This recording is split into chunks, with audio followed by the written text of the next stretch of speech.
Okay, Black Widow. So, which is both in cinemas at the moment and also on Disney Plus with Premiere Access. So this is an origin story going back to fill in the gaps in the character story, rather than the end game of the character with which we're all sort of familiar. So Scarlett Johansson is Natasha Romanoff. Florence Pugh is Yelena, who is her, in inverted commas, sister, the person with whom she was put together in an adoptive sleeper cell family. And in fact, the movie begins in 90s Ohio with Rachel Weisz and David Harbour as mother and father, respectively, to the two sisters. They then discover that their mission is done. It's time to leave. The girls aren't happy about that at all. Brilliant use, incidentally, over the opening credits of the Malia J's cover version of Smells Like Teen Spirit, which works really, really well. And the film then jumps forward to reunite the sisters and put them on course for a showdown with Ray Winston's evil Dreykov, and to go head to head with his Red Room operation to free the zombie-like army of widows that he's created, which are essentially soldiers who don't have free will anymore because of the program that they've been on, and there's this kind of weird red misty thing that might be able to free them. But in order to do this, they will have to initially break Dad out of prison. Here's a clip, and I should say at the beginning, this clip isn't dialogue heavy.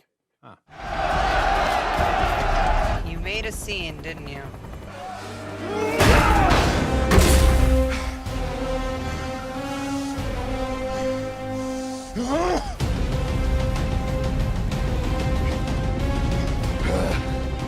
What now? We're getting you out of here.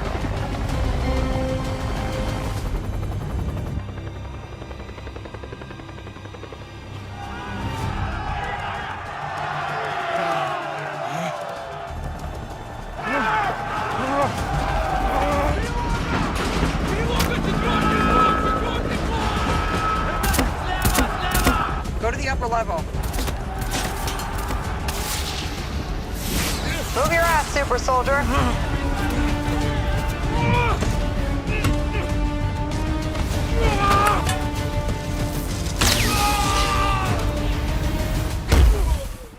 See what I mean?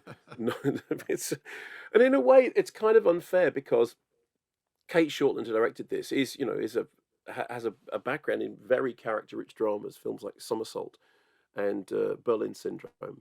And actually, for me, all the stuff that works best in Black Widow is the character interaction, largely between those four central, the family at the heart of it, the dysfunctional family at the heart of it. Whether it's Johansson and Pugh, bickering mid-chase, which incidentally, of course, is in the trailer, or the kind of pathos-laden comedy of the dad figure being this dejected superhero who is an embarrassing dad who desperately longs to be taken as seriously as Captain America, and kind of sees Captain America as an equal rather than a rival, and that stuff all works fine. On the less successful side, there is an interesting question about the accent. So, firstly, I think I like the film more than you do, but Ray Winston's Russian accent is Russian for about one word in three, and for the other two words, it's Ray Winston. Okay. Fine. I could just about work around, although it really is. It's like an experiment with an accent.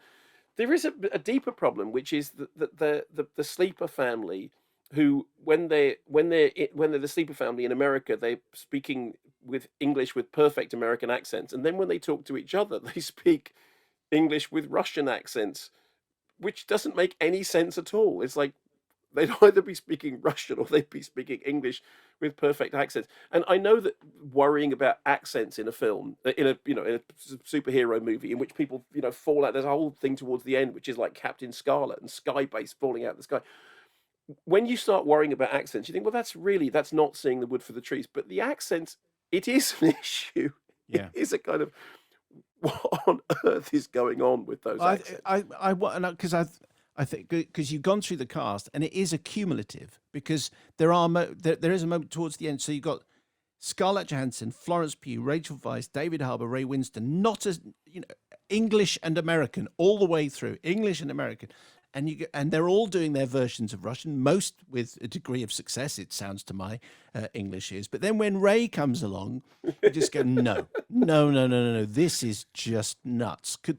Were there no Russian actors that they could have? I mean, maybe that's just a stupid thing to say, but the accumulation of English and American people all together, all being Russian. Just in the end, I just think it sort of starts to all fall apart a bit.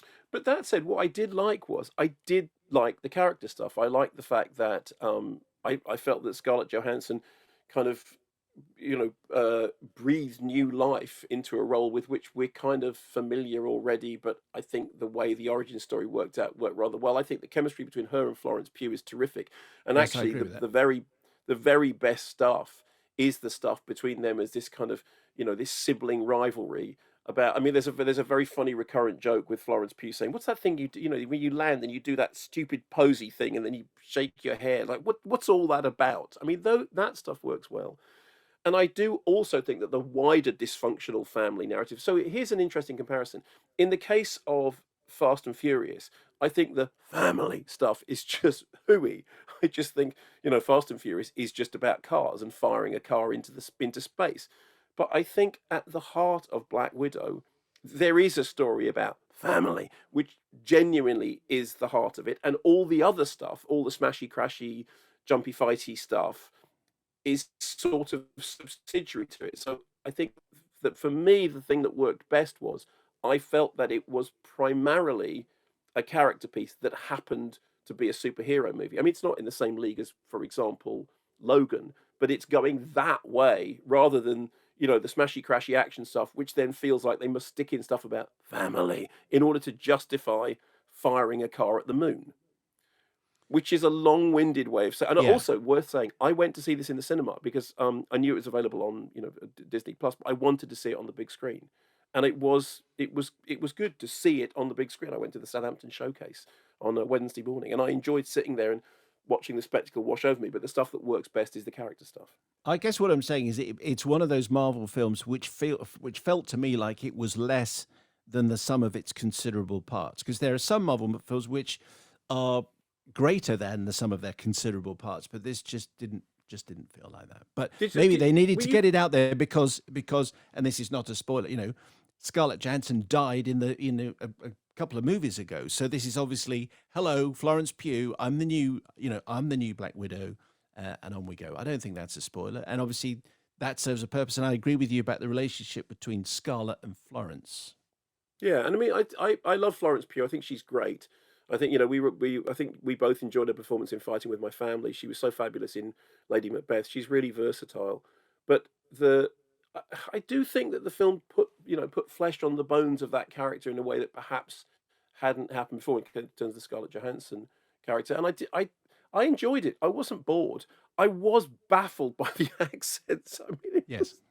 why why why are they speaking like what's happening? And it's certainly there must be something very wrong when everything else that's going on you're worrying about the accents.